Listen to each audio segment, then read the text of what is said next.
Well, this is Younib TV and you're watching the 1 p.m. news. My name is Joseph Kamau and it's a pleasure to have you here with us this early afternoon as we bring you a comprehensive look at the latest local, regional and international stories making the headlines.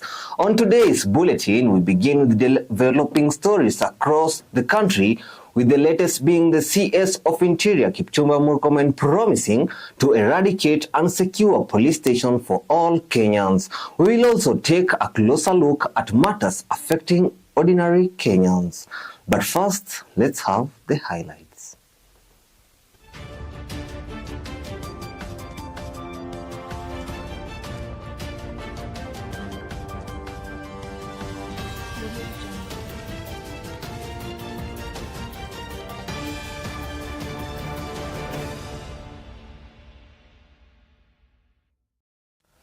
Well, we'll begin with news that have been making headlines the whole of this and last week, where Albert Ojwang, a teacher and blogger who was killed, will be buried in Kasipul, Kabondo, Homa Bay County.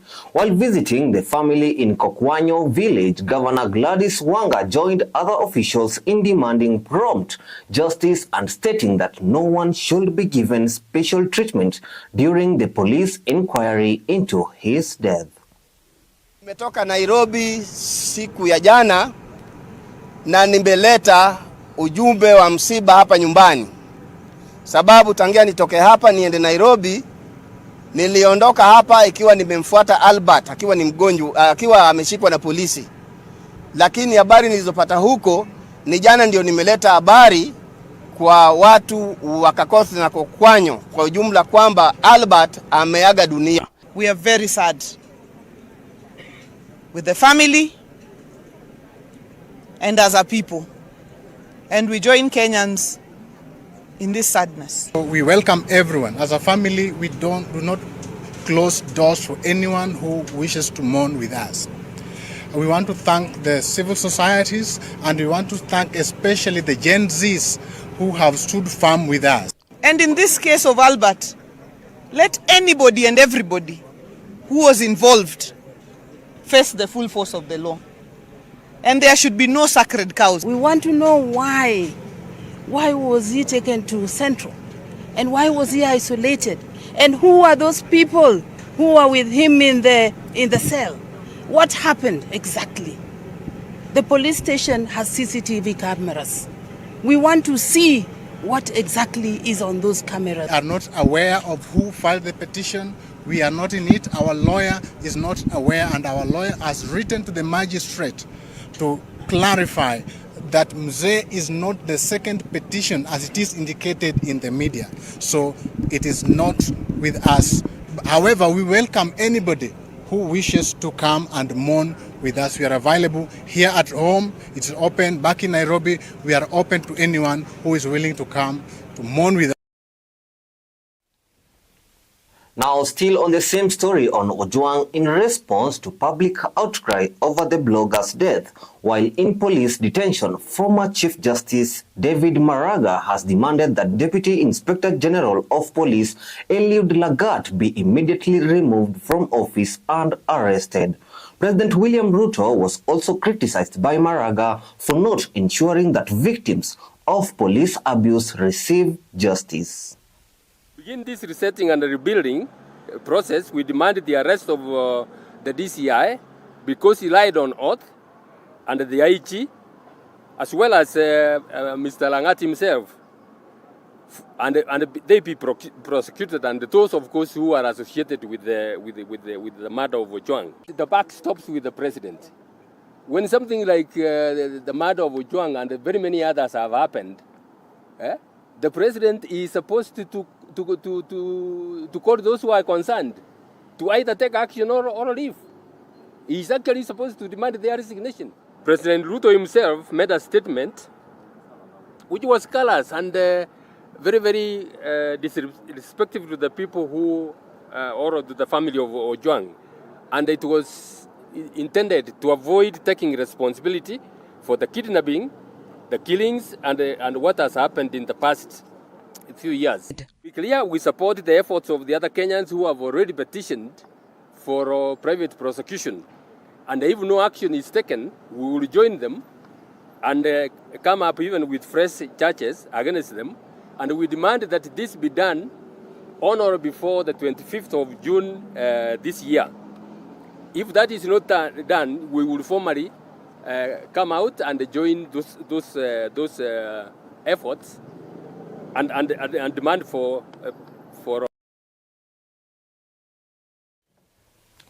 Now, still on matters police brutality, Kipchumba Murkomen, the Interior Cabinet Secretary, has promised to eradicate police brutality and make police stations secure for all Kenyans.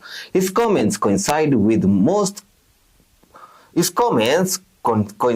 with popular indignation over an increase in police officers' abuse of inmates. According to Murkomen, a number of reform initiatives are being put out for parliamentary approval in an effort to restore responsibility and dignity to the police force, including installing CCTV cameras in police stations.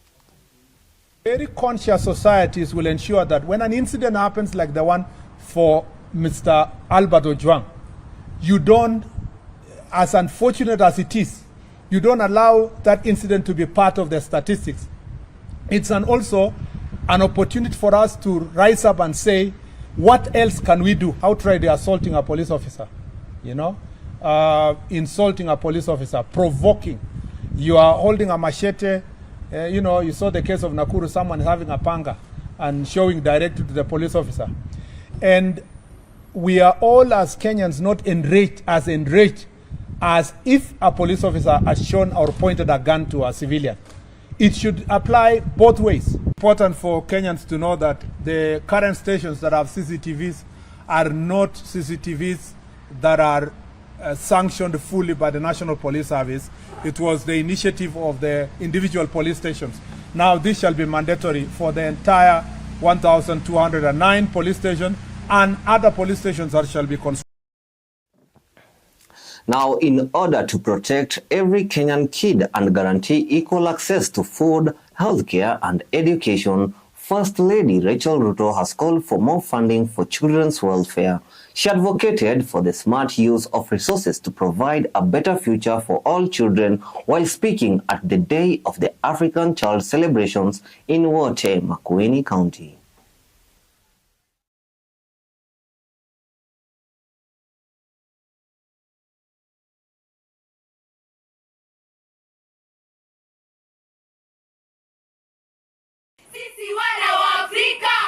Children are a heritage from the Lord, calling us to cherish and safeguard their well-being. Just as we learned how to count, save, and invest our material, so we must ensure that every policy, every shilling, and every program for children is carefully planned and accounted for, empowering them to claim their rights and shape Kenya's tomorrow. To our leaders, provide feeding programs in schools, clean water in every school, enough classrooms, trained teachers in every class, sanitary towels for every girl, affordable education systems, quality health care, and protection from all forms of abuse and neglect. If Kenya has to rise, Kenya must rise with its children at the center. A lot has happened in planning and budgeting for us by our parents, national, county governance, and people of goodwill to care and send children to school.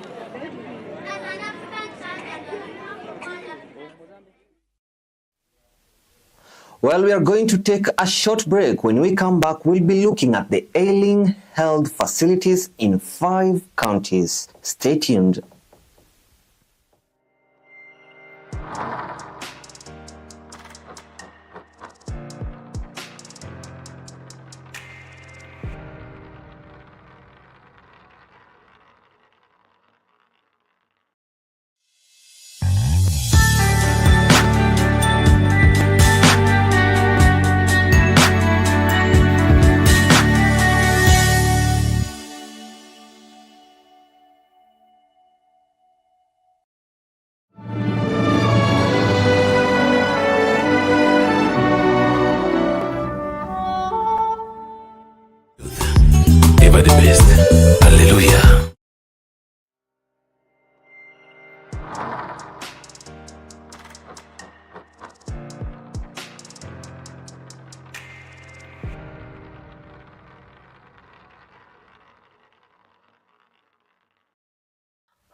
Welcome back. Remember, this is Younib TV News at 1. Now, more than 700 health facilities have been closed in 5 counties for failing to meet basic service delivery standards. Another 300 facilities have been downgraded following a national audit conducted by a panel of health professionals from the KMPDC. Some of these facilities are unregistered or lack licenses.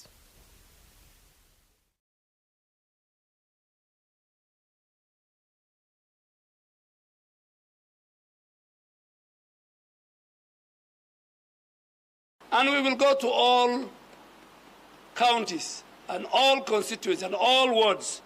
And I really want to ask the Kenyan people to report 2 things. 1, if they see a facility that don't qualify to be called a health facility, report those fake facilities, report those quack doctors and healthcare workers who are treating our patients and who are risking their lives. If you are a SHA contracted health facility, you must meet the highest standards and offer the best health quality services required. If you are a health worker, you must comply to your scope of practice. If you are a patient, know that this government is protecting your rights.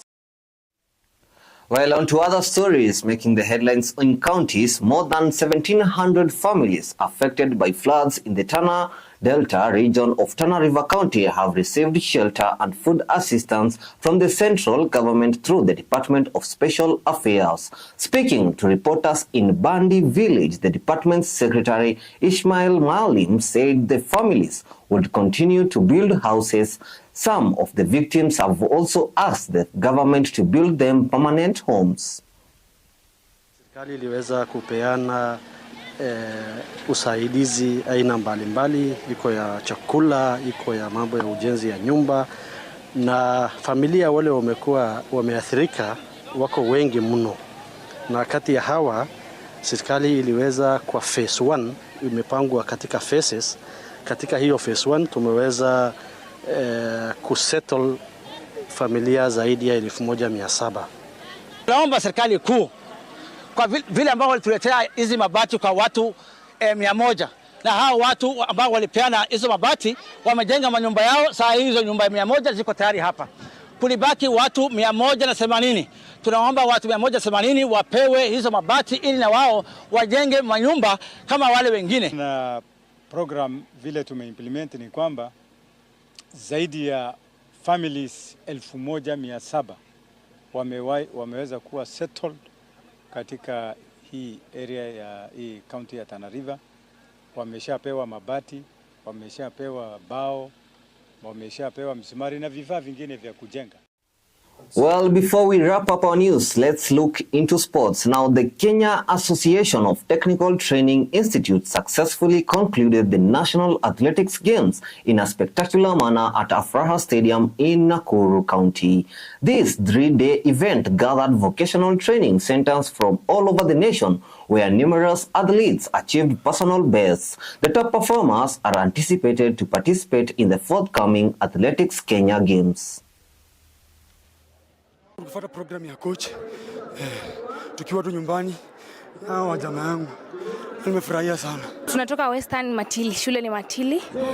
Race imekuwa ngumu but umoja tu ndio imefanya tukakuwa number 1 na ile effort tunapewa na walimu. The Athletics Championship Nationals has been a success.